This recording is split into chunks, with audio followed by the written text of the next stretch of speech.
bitch, man!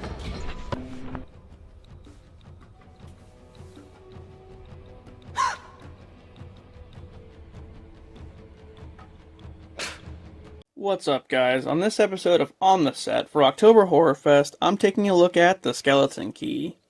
A hospice aide named Caroline goes to a plantation in Louisiana to be the caretaker of an elderly guy named Benjamin after he suffers a stroke.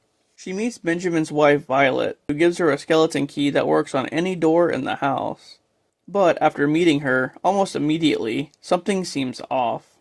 One night, as it's storming outside, Benjamin tries to escape, but he's found and brought back to bed. Later on, Caroline uses the key to investigate the attic, which has a bunch of weird voodoo-type stuff laying around. Caroline confronts Violet about it, and she tells her that a long time ago, there were two slaves who tended to the house, and they stayed in the attic. One day, the slaves did a voodoo ritual with the children of the Thorpe's family, who owned the house, and the slaves were killed because of it. After doing some more digging about it, Caroline finds an old record that belonged to one of the slaves, where they're reciting voodoo spells, and she determines that voodoo is the cause of Benjamin's stroke. So she goes into town and buys some stuff from a voodoo shop to help cure Benjamin. It works for the most part, and he gains back the ability to speak. But the first thing he tells her is to get him far away from the house and Violet. She then learns that the spell the slave was reciting on the record was called the Conjure of Sacrifice, and was used to steal the remaining years of life from the victim the spell was placed on. Caroline believes that Violet is planning on using this spell on Benjamin.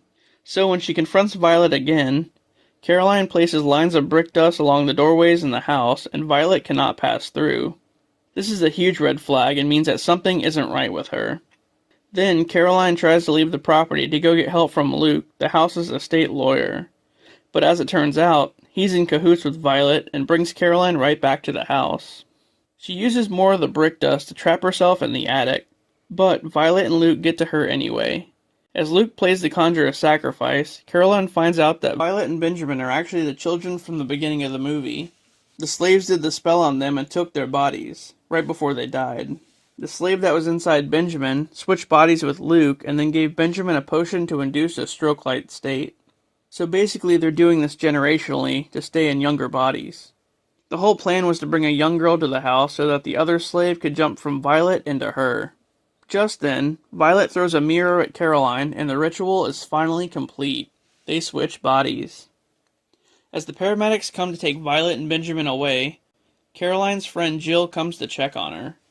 The slave, now in Caroline's body, tells her that the house now belongs to her. The end. Well, that one ended pretty poorly. Caroline got stuck in an old woman's body, and the slave took over hers. That voodoo stuff isn't anything to mess around with. Over here just switching bodies. Anyway, it was still a great movie for sure. Join me tomorrow for another adventure.